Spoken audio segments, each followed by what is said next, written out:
Hello student. हम लोग guidance and counselling paper के अंतर्गत यूनिट 1 का organising guidance programme in schools पर डिस्कस कर रहे हैं, जिसमें आज हम लोग बात कर रहे हैं रिस्पॉन्सिबिलिटीज ऑफ गाइडेंस पर्सनल, यानी कि निर्देशन कर्मियों के उत्तरदायित्व, जिसमें हमने इससे पहले वीडियो में निर्देशन कर्मचारियों के उत्तरदायित्व के अंतर्गत प्रधानाचार्य की भूमिका यानी प्रिंसिपल्स के क्या रोल्स होने चाहिए, निर्देशक के रोल, परामर्शदाता यानी काउंसलर के कार्य और डिस्कस कर चुके हैं। तो आज हम लोग जो डिस्कस करेंगे वो शिक्षक या जो सब्जेक्ट टीचर है उसके रोल, साथ ही क्लासरूम टीचर के क्या रोल्स होते हैं और स्वास्थ्य विशेषज्ञ और मनोवैज्ञानिक इन पर हम लोग आज डिस्कस करेंगे। तो सबसे पहले हम लोग बात करते हैं कि the guidance function of a teacher, यानी वो सब्जेक्ट टीचर हो। तो शिक्षक अपने छात्रों को अध्यापन अनेक परिस्थितियों में कराता है, क्योंकि एक टीचर बच्चों के साथ, जो स्कूल स्टूडेंट्स हैं उनके साथ सबसे ज़्यादा संपर्क में रहता है और उसे अपने स्टूडेंट्स के क्या आवश्यकता है, उनके क्या नीड्स हैं के संबंध में जानकारी भी होती है।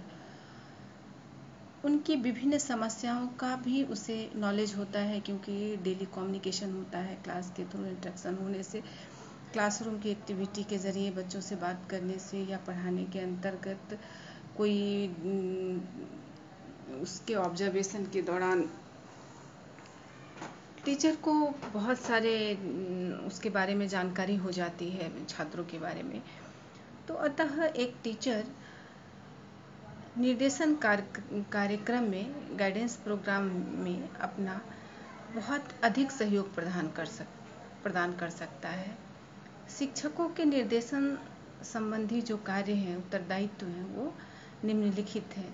जैसे छात्रों के साथ व्यक्तिगत संपर्क स्थापित करना। तो एक टीचर जो है उसका क्लास में बहुत सारे स्टूडेंट्स होते हैं, लेकिन फिर भी प्रत्येक टीचर से उसका एक अलग व्यक्तिगत रूप से भी एक रिलेशन रहता है, बन जाता है। कुसमायोजित बालकों का पता लगाना, वैसे बालक जो क्लासरूम में या विद्यालय में एडजस्ट नहीं कर पा रहे हों, उनका भी टीचर के माध्यम से आसानी से पता चल जाता है, ऑब्जर्वेशन के माध्यम से हो या वो क्लास एक्टिविटी देख के हो।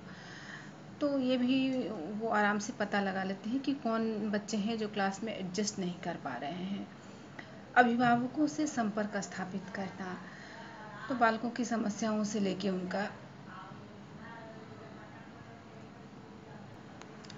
पेरेंट्स के साथ संपर्क स्थापित करते हैं और उनकी समस्याओं से उन पर डिस्कशन भी होता है, या फिर बच्चों ने क्या इम्प्रूवमेंट किया, इन सारी चीज़ पर डिस्कशन के लिए भी पेरेंट्स टीचर मीटिंग के दौरान अभिभावकों से संपर्क स्थापित करना।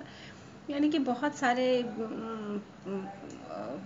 स्कूल में एक्टिविटी के दौरान टीचर्स बच्चों से संबंधित जानकारियाँ उनके अभिभावकों से संपर्क स्थापित कर देते हैं, चाहे वो डायरी के माध्यम से नोटिस के रूप में आए या जो भी हो। बच्चे से, अभिभावक से उनके अगर बच्चों में कुछ प्रॉब्लम है तो अभिभावक के साथ उनके संपर्क स्थापित करते हैं। विभिन्न सामाजिक संस्थाओं से संपर्क स्थापित करना, तो विभिन्न सामाजिक संस्थाओं से संपर्क स्थापित करना, उनका डिफरेंट सामाजिक संस्थाओं से भी संपर्क होता है, समाज में अलग अलग संस्थाओं से, और कहाँ क्या है, उस सामाजिक गतिविधि क्या है, वहाँ के बच्चों का क्या इन्वायरमेंट है, इसकी भी जानकारी इससे उनको हो जाती है। नेक्स्ट, छात्रों को पुस्तकालय का समुचित उपयोग करने के बारे में जानकारी देना। तो वो छात्रों को विद्यालय में जो पुस्तक है उनका वो कैसे लाभ ले सकते हैं, कौन सा जो उन्होंने पढ़ाया उससे संबंधित कौन सी बुक पुस्तकालय में अवेलेबल है, इसकी जानकारी देना, जिससे बच्चे आसानी से पुस्तकालय का इस्तेमाल कर अपने ज्ञान को बढ़ा सकते हैं। तो एक टीचर उनका इस रूप में भी मदद करता है। विद्यार्थियों के अधिक विकास हेतु परिस्थितियों का निर्माण करना। तो स्टूडेंट्स इम्प्रूवमेंट करें, उनका अधिक से अधिक उनको नॉलेज हो, अधिक से अधिक उनकी नॉलेज व्यवहारिक जीवन में आ सके, इसके लिए विभिन्न परिस्थितियों का निर्माण करना। अगर बच्चे को सही तरीके से एजुकेशन नहीं मिल पा रहा है या वो अंडरस्टैंड नहीं कर पा रहे हैं, समझ नहीं पा रहे हैं, तो उस परिस्थिति में उनका टीचिंग मेथड का टेक्निक, नया नया टेक्निक अपनाना, या फिर उसके लिए वो टीचिंग लर्निंग मटेरियल्स का चुनाव करना, जिससे बच्चों को ज़्यादा से ज़्यादा उनको नॉलेज दिया जा सके, या उसके लिए और भी विभिन्न परिस्थिति कैसे वो बच्चों को अधिक डेवलप कर पाएंगे, इस चीज़ का भी वो प्रयास करते हैं। पाठ्योत्तर सहगामी क्रियाओं का आयोजन कराना। तो जो एक फॉर्मल एजुकेशन है उससे हट के भी, जैसे क्लासरूम सब्जेक्ट का पढ़ाना ही बहुत ज़रूरी नहीं होता है, प्रैक्टिकल नॉलेज भी ज़रूर होता है। इसलिए ज़रूरी होता है कि पाठ्योत्तर सहगामी क्रियाएं भी की जाए, और उसका भी एक शिक्षक आयोजन करता है जिससे छात्रों में इम्प्रूवमेंट हो। जिन छात्रों का साक्षात्कार लिया जा चुका है उनकी रिपोर्ट को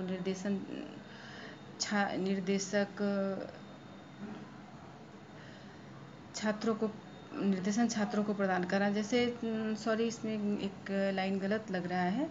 तो जैसे जिन छात्रों का इंटरव्यू लिया जा चुका है उनका रिपोर्ट जो वहाँ के निर्देशन कार्यकर्ता हैं उनको प्रदान किया जाना, जिससे छात्रों को उनके बारे में जानकारी हो सके और वो उसके आगे निर्देशन सेवाओं में कैसे करना है, उनको किस तरह का काउंसलिंग दिया जाना है या क्या उनकी नीड है, इसको समझ सके। तो इसलिए वो ये इंटरव्यू के द्वारा उनके नॉलेज रिपोर्ट्स को निर्देशन कार्यकर्ता को भी प्रदान करते हैं। अपने विषय से संबंधित व्यवसायों तथा शैक्षिक अवसरों की सूचनाओं छात्रों को प्रदान करना।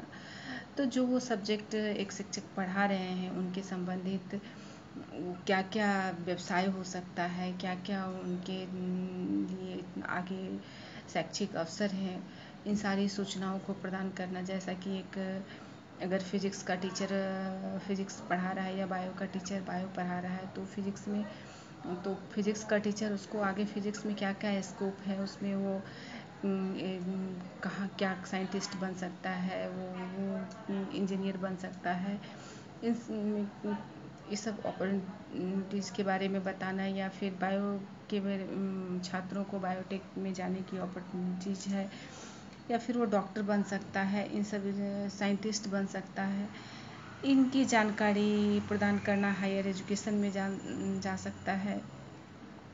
तो ये सब अपने व्यवसाय से अपने विषय से संबंधित जानकारी भी प्रदान करते हैं। और निर्देशन कार्यक्रम को अधिक सफल बनाने हेतु प्रिंसिपल और काउंसलर को अपना पूरा सहयोग भी प्रदान करते हैं। तो छात्रों की परीक्षाएं लेने में भी सहायता करना, और साथ ही बालकों को जो अधिगम में कठिनाई अनुभव करते हों उन्हें काउंसलर के पास भेजना। जो बच्चे लर्निंग में जिनकी लर्निंग में समस्याएं आ रही हैं, जो सामान्य बच्चों की तरह नहीं है, तो उन्हें काउंसलर के पास भेजना। जैसे बहुत तेज़ बच्चे होने के बाद भी वो समस्याजनक हो जाते हैं और कभी कभी वो एजुकेशन में पिछड़ने लगते हैं, तो ऐसे बच्चे को काउंसलर के पास अगर भेजा जाता है तो फिर उनकी काउंसलिंग लेके उनकी समस्याओं को जानकर वो उसका समाधान कर फिर बच्चे को आगे एजुकेशन के लिए मोटिवेट करता है, उसके लिए वैसा सिचुएशन तैयार करता है, उसके माता पिता का इंटरव्यू लेता है, कहाँ समस्या आ रही है उसका सुधार कर उसे सामान्य या एडजस्ट करने में सहायता प्रदान करते हैं। तो एक शिक्षक का जो कार्य है वो बहुत महत्वपूर्ण होता है, जिससे कि स्टूडेंट्स के लिए काफ़ी ही महत्वपूर्ण होता है। वह उनसे व्यक्तिगत संपर्क में भी होते हैं और जिससे उनके क्या समायोजन संबंधी समस्याएं हैं वो भी आसानी से पता लग जाता है। यहाँ तक कि वो पेरेंट्स के भी संपर्क में रहते हैं, नोटिस के थ्रू हो चाहे या फिर फेस टू फेस मीट करके बच्चों से संबंधित उनका डिस्कशन होता रहता है। तो फिर इस सब की जानकारी होने से वो बच्चों को या निर्देशन प्रोग्राम में भी, चूँकि उनके पास बच्चों से संबंधित इन्फॉर्मेशन ज़्यादा रहता है, तो निर्देशन प्रोग्राम में भी वो काफ़ी मदद कर पाते हैं। नेक्स्ट है कि कक्षा अध्यापक के निर्देशन संबंधी कार्य। तो जिस विद्यालय में क्लास टीचर निर्देशन संबंधी उत्तरदायित्व को स्वीकार करता है, वहाँ उसे अध्यापन एवं निर्देशन संबंधी उत्तरदायित्व में विभाजन असंभव होता है। जैसे कि बहुत सारे स्कूल्स ऐसे हैं जहाँ की अलग से निर्देशन के लिए कोई व्यक्ति हायर नहीं किया गया है। वहाँ हायर एजुकेटेड या एक्सपीरियंस वाले टीचर्स को ही ये उत्तरदायित्व होता है कि वो बच्चों का काउंसलिंग भी समय से ले, अगर कोई बच्चा वैसा है तो उसकी काउंसलिंग ले।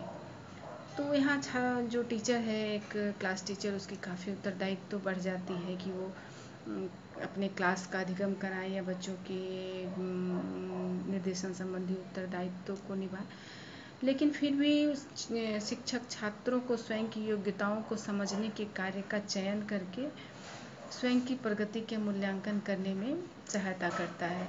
बच्चों को मोटिवेट करके वो करता है कि वो अपने अंदर की क्वालिटी को समझे कि वो क्या कर सकता है, उसमें क्या करने की योग्यता है, जिससे कि वह अपने इम्प्रूवमेंट के बारे में खुद को इवैल्यूएट कर पाए, और जिससे वो इवैल्यूएट करके वो एक डिसीज़न ले सकता है। डिसीज़न लेके वो उस हिसाब से वो कार्य को चयन कर सकता है। तो काफ़ी मदद मिलती है उससे एक क्लास टीचर के माध्यम से। तो कक्षा अध्यापक तथा निर्देशन कार्यक्रम के बीच एक काफ़ी स्ट्रॉन्ग रिलेशन होता है और होना भी चाहिए, जिससे कि शिक्षक छात्रों का ऑब्जर्वेशन अलग अलग परिस्थितियों में कर सके, डिफरेंट सिचुएशन में कर सके। अतः कक्षा अध्यापक शिक्षार्थियों से संबंधित कार्यों एवं उत्तरदायित्व का निर्वाह करके वह निम्नलिखित तथ्यों के संबंध में निर्देशन कार्यकर्ताओं को जानकारी प्राप्त करता है या प्रदान करता है। तो कक्षा में उत्तम वातावरण पैदा करना। तो ऐसे शिक्षक जो हैं वो क्लास में एक अच्छे सिचुएशन प्रोवाइड करते हैं, अच्छा सिचुएशन बना के रखते हैं, जिससे बच्चों में पढ़ने की काफ़ी इच्छा होती है या वो सामान्य रूप से एडजस्ट कर पाते हैं, तथा निर्देशन कार्यकर्ताओं को अपना सहयोग प्रदान करना, और निर्देशन कार्यकर्ताओं को भी वो सहयोग देते हैं। कुसमायोजित छात्रों के संबंध में उनके पास पूरी इन्फॉर्मेशन होती है कि बच्चे कैसे हैं, किस तरह से हैं, वो आसानी से इन्फॉर्मेशन ले भी लेते हैं। और परामर्श प्रक्रिया का ज्ञान भी कक्षा अध्यापक को होना चाहिए। तो कक्षा अध्यापक जो है उसको आज के टाइम में, चूँकि बहुत सारे बच्चे टीनेजर्स प्रॉब्लम्स क्रिएट करने लगते हैं, तो इस समय आवश्यक हो गया है कि एक टीचर के रूप में उसको परामर्श का या काउंसलिंग का बेसिक नॉलेज होना चाहिए, जिससे कि वह छात्रों को व्यक्तिगत परामर्श दे सके या व्यक्तिगत उसको पर्सनली काउंसलिंग ले सके और बच्चे को इम्प्रूवमेंट के लिए काफ़ी मोटिवेट कर पाएँ। तो आवश्यक होता है कि एक क्लास टीचर भी एक्सपीरियंस वाला हो, कम से कम उसको बेसिक काउंसलिंग का नॉलेज हो, और जिससे वो जो क्लास में आसानी से जो बच्चे एडजस्ट नहीं कर पाते हैं उसको पहचान कर वो उनका व्यक्तिगत काउंसलिंग लेकर उनको मोटिवेट कर सके ताकि वो इम्प्रूव कर पाएँ। नेक्स्ट है स्वास्थ्य विशेषज्ञ के कार्य। तो प्रेजेंट सिचुएशन में बहुत सारे ऐसे बड़े बड़े इंटरनेशनल या बड़े बड़े स्कूल्स हैं जहाँ की अलग से स्वास्थ्य विशेषज्ञ भी रखे जाते हैं। तो इनको भी निर्देशन कार्यक्रम के अंतर्गत एक स्टेप में रखा जाता है और ये बच्चों का समय समय पर फिजिकली जांच करके उनको क्या समस्याएं हैं उनका समाधान करते हैं। अगर किसी बच्चे में स्वास्थ्य संबंधी ज़्यादा कुछ प्रॉब्लम है या उनके शारीरिक कमियों या दोषों का उत्तरोत्तर कंटिन्यू फॉलोअप अध्ययन करते हैं और इस अध्ययन के माध्यम से वह उसमें सुधार से संबंधित जानकारी भी प्राप्त करते हैं। इन स्वास्थ्य कर्मचारियों द्वारा छात्रों तथा उनको अभिभावकों का भी इंटरव्यू लिया जाता है जिससे उनको जो बीमारी है या उनके जो प्रॉब्लम्स फिजिकली हो रहे हैं वो क्यों हो रहे हैं, उसका कैसे सुधार किया जा सकता है, इस संबंध में वो गाइडलाइन प्रदान करते हैं। नेक्स्ट हम देखते हैं कि मनोविज्ञान से संबंधित भी एक सेक्शन इसमें रखा गया है निर्देशन कार्यक्रम के अंतर्गत। तो ये विद्यालय में असामान्य बालकों की समस्याएं जानने, उन्हें समझने तथा उन बालकों को सुधार करने हेतु मनोवैज्ञानिक की आवश्यकता होती है। वैसे बालक जो वो सामान्य रूप से क्लास में एडजस्ट नहीं कर पा रहे हैं उनके लिए एक साइकोलॉजिस्ट की ज़रूरत हो जाती है। तो बड़े एवं संपन्न विद्यालयों में मनोवैज्ञानिक की नियुक्ति पूरे सत्र के लिए भी की जाती है, पूरे सेशन के लिए की जाती है, लेकिन ये हर स्कूल में संभव नहीं है कि ऐसा हो सके। लेकिन समय के साथ सब कुछ डेवलप हो रहा है। हो सकता है कि भविष्य में ये भी हो कि हर स्कूल में एक साइकोलॉजिस्ट का नियुक्ति की प्रक्रिया शुरू हो जाए, क्योंकि आज के डेट में बहुत सारे बच्चे ऐसे हैं जो मानसिक स्तर पर समस्याओं के शिकार होते जा रहे हैं, डिप्रेशन में आ रहे हैं, या तो कहीं ना कहीं हमारी सामाजिक व्यवस्था या सामाजिक परिवर्तन इस रूप में हो रहा है कि उसमें उनका एडजस्ट नहीं कर पा रहे हैं, या बहुत सारे ऐसे हैं कि बच्चे हाइपर एक्टिविटी करते हैं, काफ़ी डिप्रेशन होना या छोटी छोटी बातों पे उग्र हो जाना, इस तरह की एक्टिविटी होती जा रही है। तो इसके लिए आवश्यक हो गया है कि उनको साइकोलॉजिस्ट के द्वारा उनके बारे में सुझाव लिया जाए। तो इसका जो कार्य है वह व्यक्तिगत एवं सामूहिक परीक्षाओं का प्रशासन करना, यानी कि व्यक्तिगत रूप से या सामूहिक रूप से वो टेस्ट लेते हैं और उसका प्रशासन भी करते हैं कि टेस्ट लेके उसको देखते हैं कि कहाँ किस बच्चे में किस तरह की समस्याएं आ रही हैं। परीक्षाओं से प्राप्त परिणामों की व्याख्या तथा अर्थापन करना, जो रिजल्ट आया उसको देखने के बाद कि बच्चों ने जो टेस्ट दिया, बच्चों की जो टेस्टिंग ली गई उससे जो परिणाम आया वो कैसा आया, उसका मीनिंग क्या निकल रहा है। अनुसंधान हेतु बने योजनाओं को क्रियान्वित करना, और फिर वो जो निकल के एक डाटा आता है उस पर अनुसंधान की योजना क्रियान्वित करना, बनाना और उस प्लानिंग तैयार करके उस पर कार्य करना। साथ ही उत्कृष्ट तथा हीन बालकों का निदान, जो काफ़ी तेज बच्चे हैं वो समस्या में आ जाते हैं कि उनको कहीं ना कहीं हाई कॉन्फिडेंस हो जाता है कि उनको बहुत नॉलेज है, या फिर वैसे बच्चे जो क्लास में काफ़ी कमज़ोर हैं तो वो भी हीन भावना का शिकार हो जाते हैं। तो इन दोनों तरह के बालकों का ही उनकी समस्याओं से उनकी काउंसलिंग कर उनका निदान करना और उपचार करना, ताकि वो सामान्य बच्चों की कैटेगरी में आकर एजुकेशन में आगे जा सकें, अपने जीवन में आगे जा सकें, इसका प्रयास कर सकें। तो हमने इसके अंतर्गत रिस्पॉन्सिबिलिटीज ऑफ गाइडेंस पर्सनल, यानी कि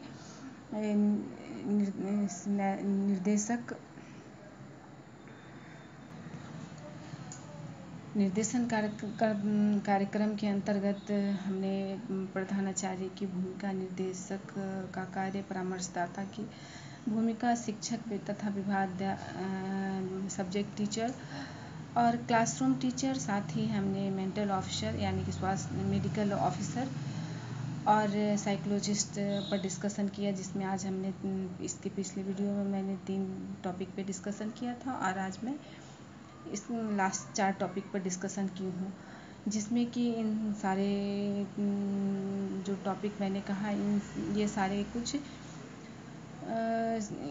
निर्देशन जो डायरेक्ट करते हैं, जो निर्देशक होते हैं, उनके अंतर्गत ये व्यवस्थित रूप से काम करते हैं और ये जिसके द्वारा कि निर्देशन प्रोग्राम को सफल बनाने का प्रयास किया जाता है और ज़्यादा से ज़्यादा बच्चे इम्प्रूव कर पाएँ, उनके अपने जीवन में आगे बढ़ पाएँ, देश के सफल नागरिक बन सकें, इसका प्रयास किया जाता है।